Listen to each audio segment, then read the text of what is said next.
"Grandma, it's cold. Please let me in." In the deep of a midwinter night, I was surprised by my granddaughter's sudden visit. Dad and Mom said they don't need a daughter who failed her high school entrance exams. Clad in her tattered uniform and with tears filling her eyes, she threw herself into my arms. "Those people. I'll never forgive them. I'll deal with them myself." Normally gentle and quiet, my husband clenched his fists. His face contorted with anger as if he were a demon. And then, he handed me a piece of paper he had written something on. "We have to put on the performance of a lifetime now." I answered with a wink to my husband. "My name is Evelyn. I am a 65-year-old housewife, living a modest life as an early elderly pensioner. Having worked as a clerical worker at a transport company for over 40 years, I found myself bewildered by what to do with my newfound free time. My husband, 5 years my senior, and I married through work. Our relationship started from being a driver and a clerical worker. And we got together with the blessings of our colleagues. I was naive and always pleasant. I was flattered by the attention from the drivers, calling me a Madonna. And my colleagues were worried I would never refuse anyone's invitation. Just then, I encountered a dangerous situation, and my husband saved me. Standing tall at 5'9" with a sturdy build, he threw the man aside, yelling, "I'll deal with this," and barked, "Stop smiling at every man indiscriminately. I will protect you." It was an overly dramatic line. But I fell for the manliness of my usually quiet and reserved husband, and I accepted his proposal. 40 years have passed since. My husband, who retired at the same time as I did, remains quiet and not very entertaining. But his expression brightens up when watching reruns of period Western TV shows. I love his subtle smile. It seems to be a warm spring day today. Shall we go see Sophia's face? One spring morning, looking at the weather forecast in the newspaper, my husband suddenly suggested, "Sophia is our eldest son's daughter, our precious first granddaughter. Unfortunately, we can't see Sophia until we get the okay from my son and his wife." Perhaps my husband had forgotten that Sophia was taking exams this year. I sighed and wiped my hands on my apron as I replied, "It's only a 30-minute drive to see her, and I wish we could see our granddaughter more often. We used to visit as a family of 3 at least once a month until Sophia was in elementary school. And dining out with our son's family of 5 was our joy. My son Chris, his wife Tracy, and Sophia would all wave goodbye with a smile, saying, 'We'll come again.' However, once she started elementary school, busy with cram school and club activities, she rarely showed her face. I regretted not living together, but it was too late. Our son, putting work first, built a house near his wife's parents' house. Right after retiring, I called Tracy's mobile, wanting to see Sophia. 'Mother, aren't you being a bit selfish? Just because you've retired and have free time, you want us to come over. You prioritized your work when we needed you the most, didn't you? Plus, Sophia is taking her high school exams this year. She doesn't have time to play. Please don't call us anymore.' I was speechless. And to my apology, Tracy retorted, 'Sophia is aiming for a super prestigious elite school. She's excellent. We absolutely need her to pass.' I see. But I think putting too much pressure on her might not be good. Education isn't everything, you know." To my hard-fought words, Tracy bluntly replied, "What are you even saying? You and your husband didn't have an education. So you had to work hard all your life, right? I don't want Sophia to go through that. I want her to go to an elite high school, graduate from an elite university, and marry into an elite family. Does Chris think the same?" I asked, worried about my granddaughter's future and what my son thought. I didn't think he would force that on their daughter because of his parents' lack of education. My husband shares the same view. Let me be clear. He regrets being born to parents who lost in the parental lottery, feeling like a loser in life. What? So, please don't contact us until Sophia's exam results are out. Abruptly hanging up, I was left in despair.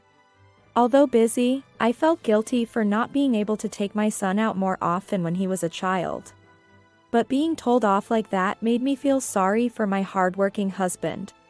And I kept the quarrel with my daughter-in-law a secret until today.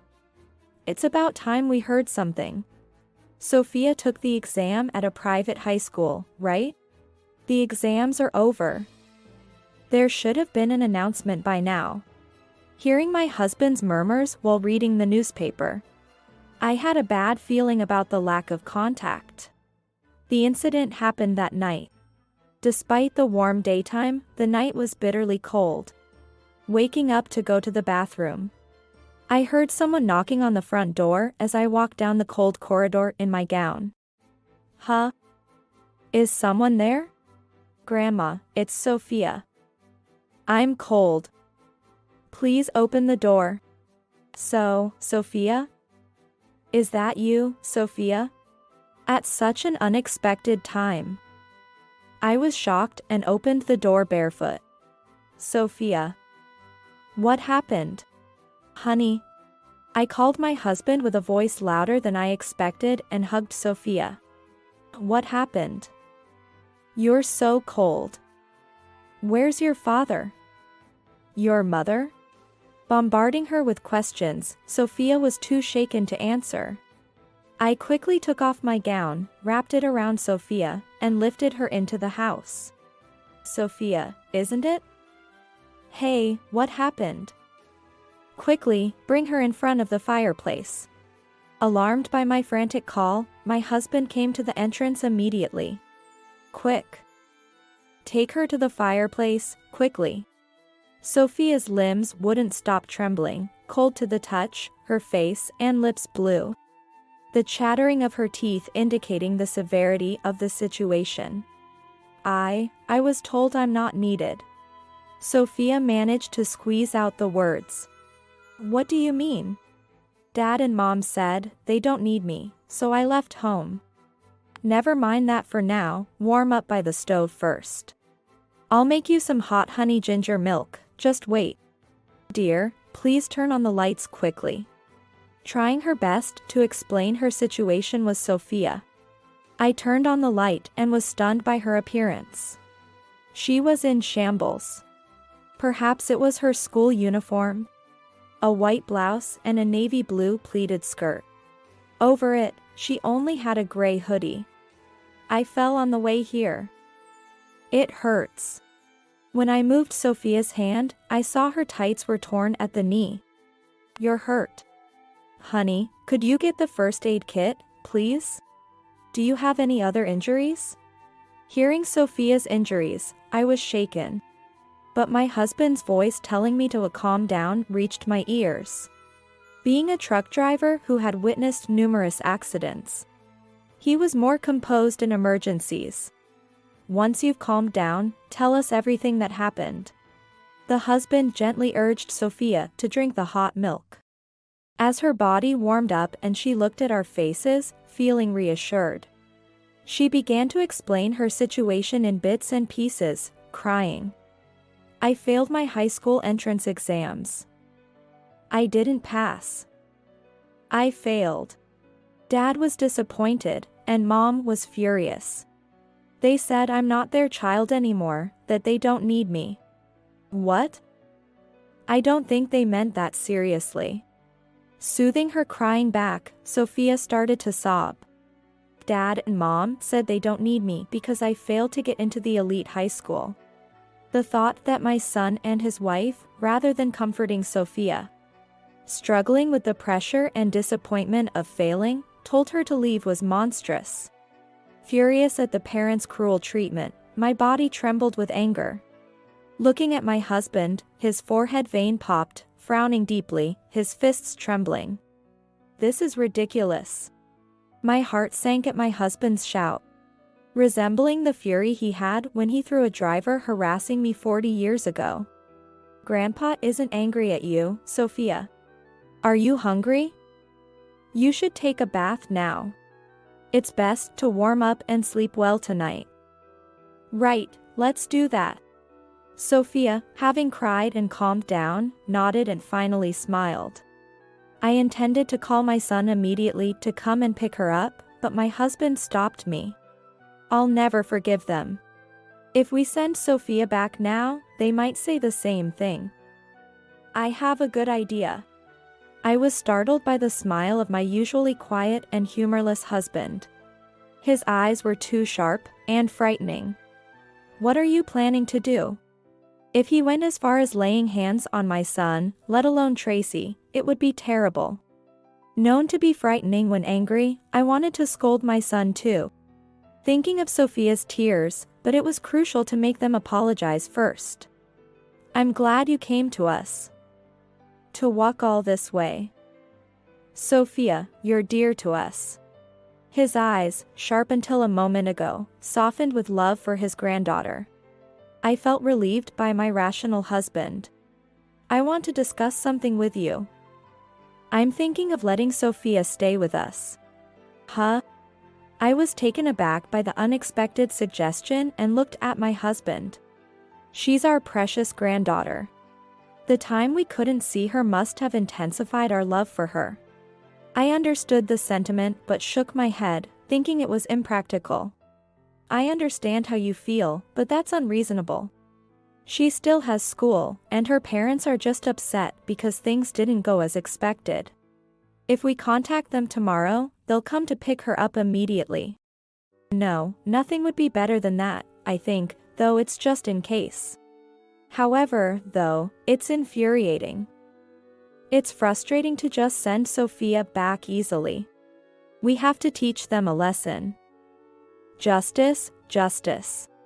My husband, a fan of cowboy TV shows, said this and then asked me to prepare paper and pencil, scribbling something to show me. What do you think of this script I wrote? Yes, I think it's good. Our precious granddaughter was treated so horribly. A little payback won't hurt. Let's teach them a proper lesson.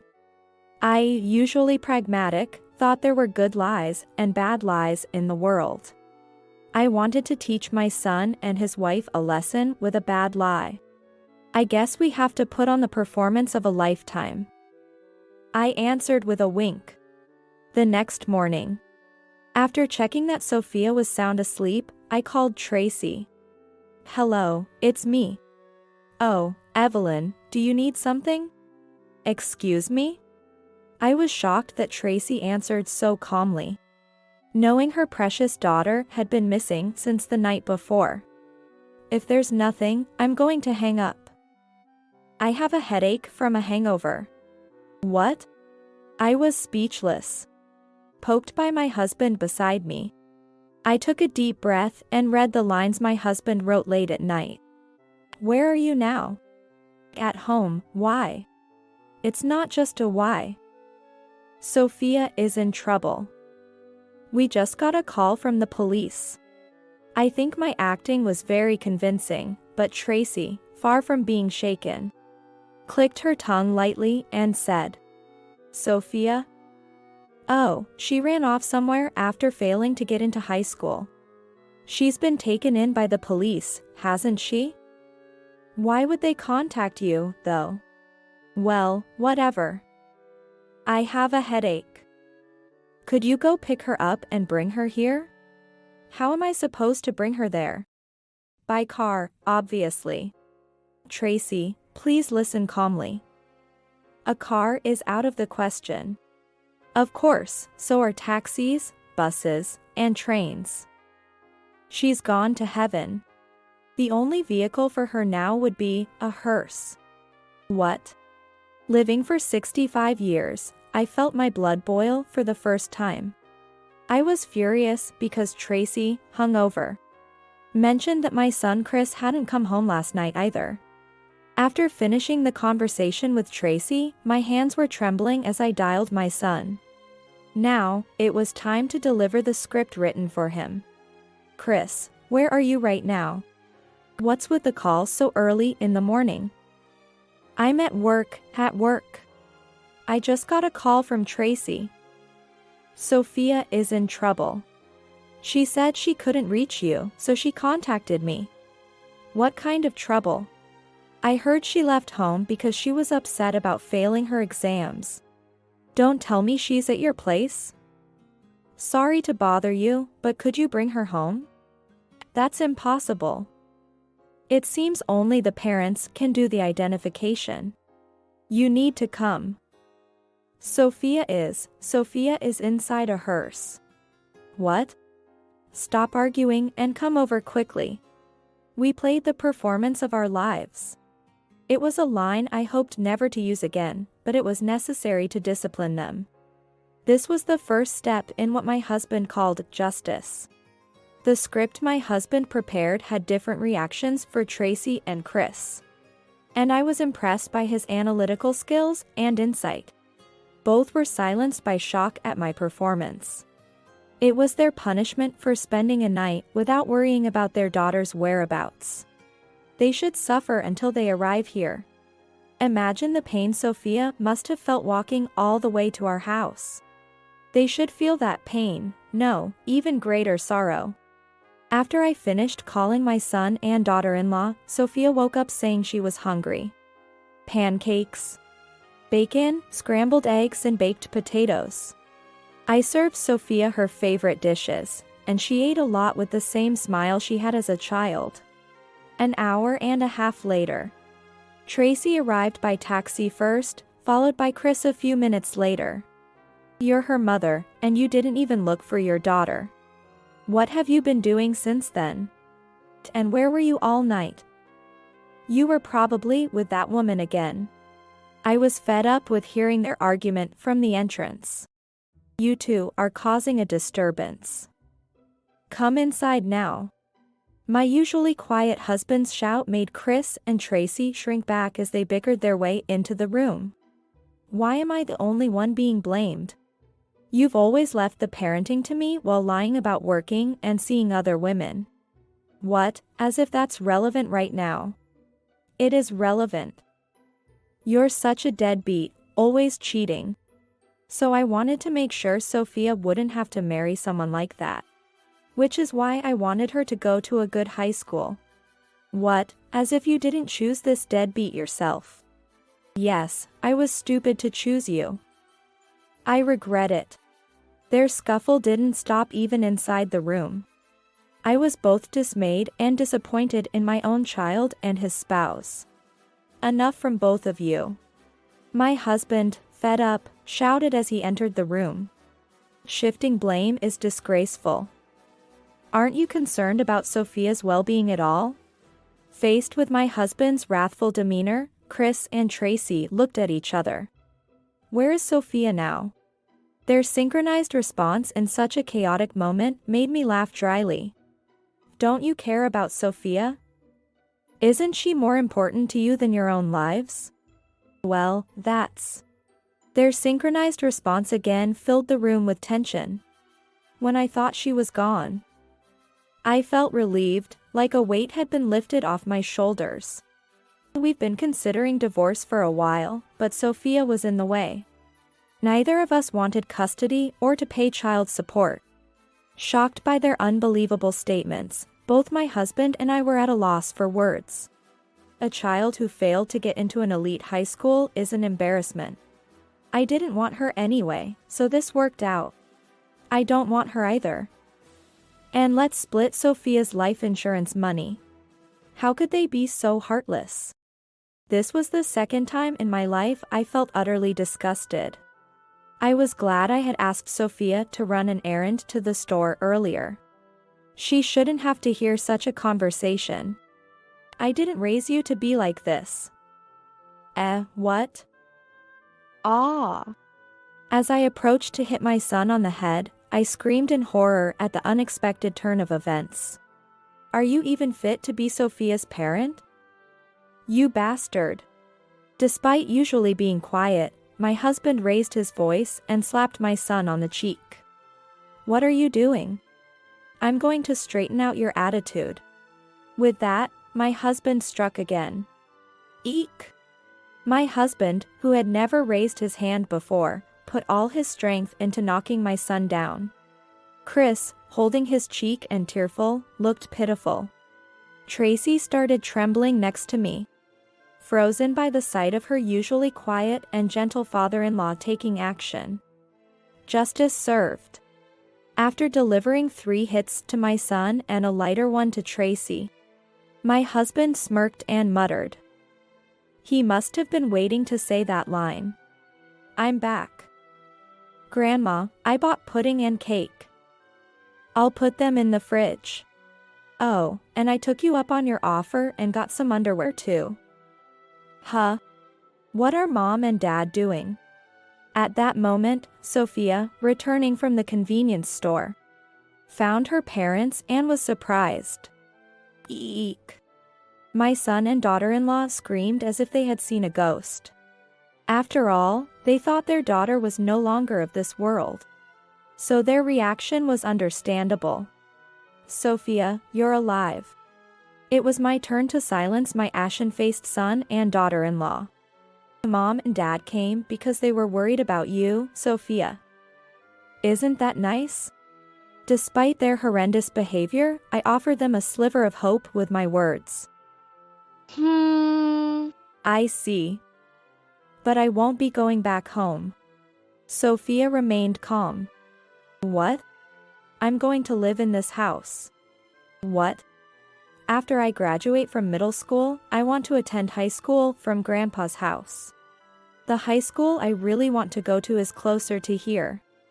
"I see. That might be a good idea." Surprised by Sophia's sudden decision, of course, my husband and I welcomed it. "Sophia, what are you saying all by yourself?" "That's right. You're still a minor. We won't allow it." My son and daughter-in-law quickly switched tactics, trying to persuade their daughter. "But you both said you didn't need me, right? I was abandoned." "Don't say it's up to you. Who do you think raised you to this point?" My son became emotional and raised his hand to his daughter. The situation escalated quickly. In an instant, all I could do was hug Sophia, who started crying, while I saw the flames of fury in my husband's eyes. Don't mess around, justice served. For the second time that day, my husband delivered his catchphrase, grabbing my son by the collar and throwing him to the ground. "We're no longer parent and child. I'm cutting ties with you, so get out." After scolding my son and daughter-in-law, my husband tenderly said to Sophia, "Don't worry. I will protect Sophia." Seeing my husband's manliness for the first time in 40 years, I fell for him all over again. "You wouldn't say that, would you, Evelyn? After all, you've always wanted to see us, right?" Tracy, witnessing my husband's declaration of disownment, desperately sought my support. "Sorry? I stand by my husband. But if we're disowned, what about Sophia's education expenses? You got a significant retirement payout, right?" "What?" I'm appalled. It seemed my son and daughter-in-law were counting on our retirement savings. "I don't mind spending money for my granddaughter, but not for your vanity." I firmly stated my position, and Tracy slumped to the ground, defeated. In the aftermath, my son and daughter-in-law, whose true colors and misdeeds were revealed, fought constantly and eventually divorced. My son, far from repenting, moved in with his affair partner but was kicked out due to the backlash from Tracy's family. Tracy, likely overwhelmed by stress, turned to alcohol during the day and developed a dependency. It was heartbreaking to have such parents, but Sophia excelled, got accepted into her first-choice high school, and soon would be living with us. Shall we go buy a bed, a desk, and curtains for Sophia's room today? My husband eagerly suggests shopping daily, looking forward to life with our granddaughter. Your simple cuisine is delicious, but we should also make various dishes for Sophia. I'll help too. Let's buy some cookbooks. My husband, who had never cooked before, added this to our shopping list. As a couple unsure how to spend our retirement, the prospect of blooming anew filled us with excitement. 3 years later, Sophia graduated high school with honors and was accepted into the medical school of a university in Boston. After I graduate from university, I will definitely come back here. Just think about your happiness, Sophia. Take care of yourself. I held my granddaughter's hand, who was determined to work as a doctor in our town. No matter what, Grandpa is on your side, Sophia. My husband, beaming with pride, supported our granddaughter's dreams, clearly adoring her. Looking at the sunflowers, I pondered our new beginning.